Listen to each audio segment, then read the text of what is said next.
Welcome था Pakistani science selection में मिलकर दुआ साहब खैरियत से होंगे, जाओगे खुश होंगे। भाई साहब, भारत बन गया दुनिया का सबसे बड़ा हथियार एक्सपोर्टर। भारत ने अनगिनत हथियार कर दी है रशिया में इस टाइम में एक्सपोर्ट न कर यार। हाँ जी भाई क्या बोल रहे हो यार? रशिया ने शायद डिमांड की होगी ना, तो भारत ने आज एक्सपोर्ट कर दी, उधर अच्छा? पहुंचा दिए हथियार। कौन कौन से हो? अब मुझे नहीं चलो पता watch यार, करें। ये तो वॉच करेंगे तभी इसके बारे में पता लगेगा। तो कौन करते हैं स्टार्ट। दोस्त, रूस ने मांगी भारत से मदद।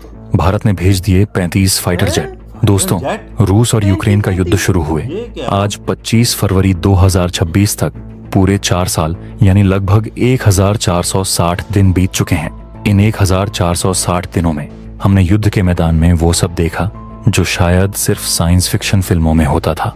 खौफनाक ड्रोन अटैक, क्रूज मिसाइलें, रातों रात होने वाली एयर स्ट्राइक, टैंकों की आमने सामने की जंग और अब तो हाइपरसोनिक मिसाइल्स का भी इस्तेमाल शुरू हो चुका है। लेकिन इस युद्ध में अब एक ऐसा अदृश्य और प्रलयंकारी मोड़ आ गया है जिसने नाटो और पूरे पश्चिमी जगत की नींदें उड़ा दी हैं। जब नाटो की मदद से यूक्रेन रूस पर हावी हो रहा था और पश्चिमी देश पुतिन की हार का जश्न मनाने की तैयारी कर रहे थे, ठीक उसी वक्त मॉस्को से एक सीक्रेट कॉल नई दिल्ली में लाया गया और फिर जो हुआ उसने वॉशिंगटन से लेकर लंदन तक हड़कंप मचा दिया।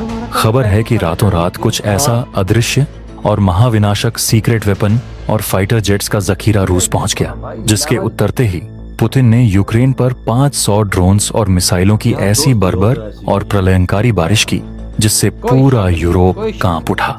आखिर वो कौन सा रहस्यमयी हथियार था जिसने 24 घंटे के अंदर युद्ध का पूरा पासा पलट दिया? चलिए जानते हैं। लेकिन वीडियो में आगे जाने से पहले अगर रूस को भारत का सच्चा दोस्त मानते हैं तो वीडियो को लाइक करें और कमेंट बॉक्स में जय हिंद जरूर लिखें।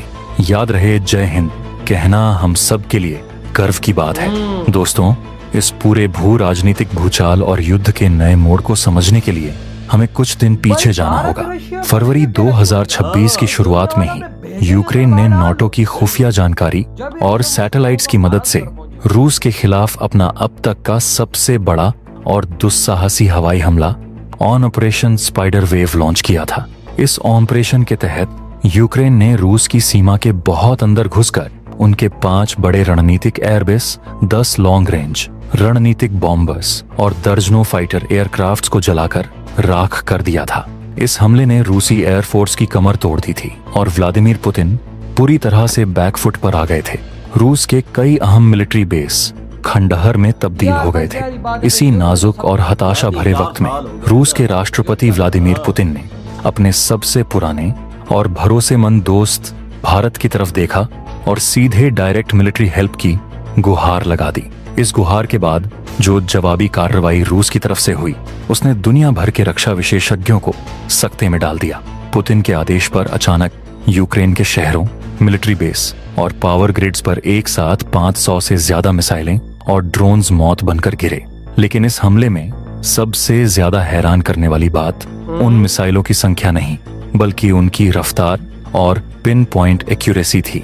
जब अमेरिका की खुफिया एजेंसी और नाटो की इंटेलिजेंस ने इन हमलों के radar data, angular attack profile और सैटेलाइट इमेजेस का गहराई से विश्लेषण किया तो उनके मॉनिटर्स पर एक ऐसा फ्लाइट प्रोफाइल और एक ऐसा नाम उभर कर सामने आया जिसे देखकर उनके पैरों तले जमीन खिसक गई।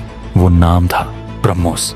जी हाँ दोस्तों, वही ब्रह्मोस जिसे भारतीय सशस्त्र बलों की आन, बाण और शान कहा जाता है, जो युद्ध के मैदान में दुश्मनों का नामो निशान मिटाने की अचूक ताकत रखती है और जिसका नाम सुनते ही अच्छे अच्छों के पसीने छूट जाते हैं। शुरुआत में तो नाटो के बड़े बड़े जनरलों को अपनी आंखों पर यकीन ही नहीं हुआ, लेकिन जब यूक्रेनी रडार डेटा में उस मिसाइल की टेरेन हगिंग कैपेबिलिटी यानी रडार से बचने के लिए जमीन से बिल्कुल सटकर उड़ने की क्षमता और उसके टारगेट को भेदने के सटीक तरीके को मैच किया गया तो पूरी दुनिया को समझ में आ गया कि यह तबाही मचाने वाली कोई आम रूसी मिसाइल नहीं है। यह भारत की सुपरसोनिक क्रूज मिसाइल ब्रह्मोस या उसकी ही तकनीक पर आधारित कोई ऐसा घातक हथियार था जो या तो रूस को सीधे तौर पर सप्लाई किया गया था या फिर रूस ने भारत से ब्रह्मोस के सीक्रेट कोड्स और क्रिटिकल स्पेयर पार्ट्स रातों रात मंगवा लिए थे। इस महाविनाशक हमले के बाद केवल कीव ही नहीं बल्कि वॉशिंगटन, बर्लिन, पेरिस और लंदन तक दहशत का माहौल फैल चुका है, क्योंकि पूरी दुनिया यह अच्छी तरह जानती है कि जिस दिन भारत ने अपनी कूटनीतिक तटस्थता छोड़कर खुलकर अपने अत्याधुनिक हथियारों के साथ किसी भी देश का साथ देना शुरू कर दिया, उस दिन दुनिया के किसी भी युद्ध का पासा उसी दिशा में पलट जाएगा। इस मिसाइल के कहर को समझने के लिए आपको ब्रह्मोस के इतिहास और उसकी बनावट को जानना होगा। 21वीं सदी की शुरुआत में भारत के रक्षा अनुसंधान और विकास संगठन और रूस की NPO मशीनोस्ट्रोइनिया एजेंसी ने मिलकर एक जॉइंट वेंचर के तहत ब्रह्मोस मिसाइल का निर्माण किया था। लगभग 4 साल तक चले इस प्रोग्राम में खुद रूस ने यह माना था कि उसने इस प्रोजेक्ट में मुख्य रूप से रॉकेट मोटर और मटेरियल मुहैया करवाया है, लेकिन इसका असली दिमाग यानी इसका नेविगेशन, सॉफ्टवेयर और गाइडेंस सिस्टम पूरी तरह से भारतीय वैज्ञानिकों की देन है। इसी वजह से इस मिसाइल टेक्नोलॉजी में भारत का 50.5% शेयर है, जबकि रूस का 49.5%। जब साल 2002 में ब्रह्मोस बनकर तैयार हुई और इसकी टेस्टिंग बेहद सफल रही, तभी रूस ने ब्रह्मोस की तकनीक की डिट्टो कॉपी करते हुए अपनी P-800 ऑनिक्स मिसाइल भी बनाई थी। फरवरी 2026 के इस ताजा और खौफनाक हमले में रूस ने जैसे ही अपने इस ब्रह्मोस/ऑनिक्स स्टॉक को पूरी तरह से सक्रिय किया, यूक्रेन का पूरा डिफेंस इंफ्रास्ट्रक्चर कुछ ही मिनटों में मलबे में बदल गया। यूक्रेन के सैन्य अड्डे, एयर स्ट्रिप, रडार स्टेशन और कंट्रोल सेंटर पलक झपकते ही खाक हो गए। ये हमले इतने जबरदस्त थे कि यूक्रेन की सेना हक्की बक्की रह गई। उनके पास मौजूद महंगे पश्चिमी हथियार और एयर डिफेंस सिस्टम सब कुछ बेकार हो गया।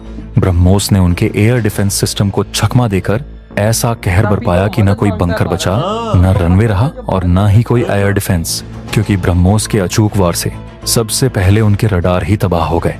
यूक्रेन की सेना ने खुद मीडिया में बयान दिया कि वह कोई साधारण मिसाइल नहीं थी, बल्कि ध्वनि की रफ्तार से कई गुना तेजी से आकर वो इतनी सटीकता से अपने टारगेट पर गिरी कि पलक झपकते ही सब कुछ ओझल हो गया।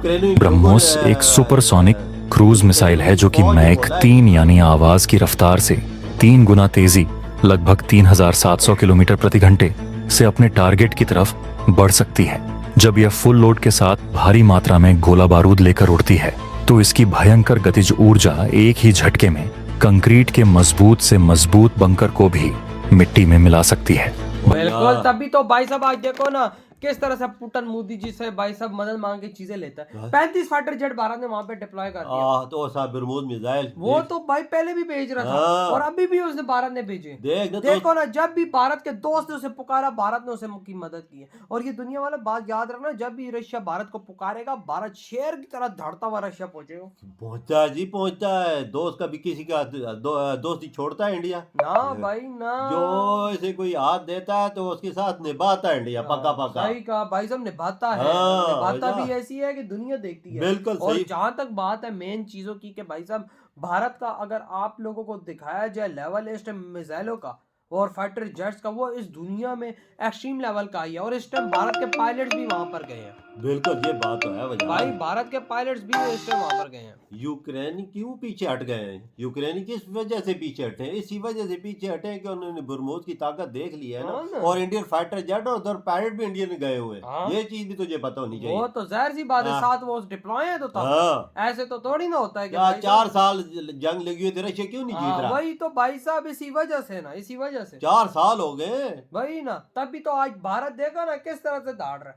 भाई अब भारत का, रशिया को भी पता है भारत के हथियारों से मेरी जीत है, अदरवाइज मेरी जीत नहीं। और यार मैं आर्मीनिया को देखो, आर्मीनिया के पास इंडिया के हथियार है। अजरबैजान ने उसकी बैंड बजा के रख दी और कई इलाकों पे कब्जा कर लिया। भाई आर्मीनिया ने मारी है ना, आर्मीनिया ने खुली मारी है भाई। क्या मारी है भाई साहब, आपके क्या काट हैं? इधर वीडियो तुम करते तो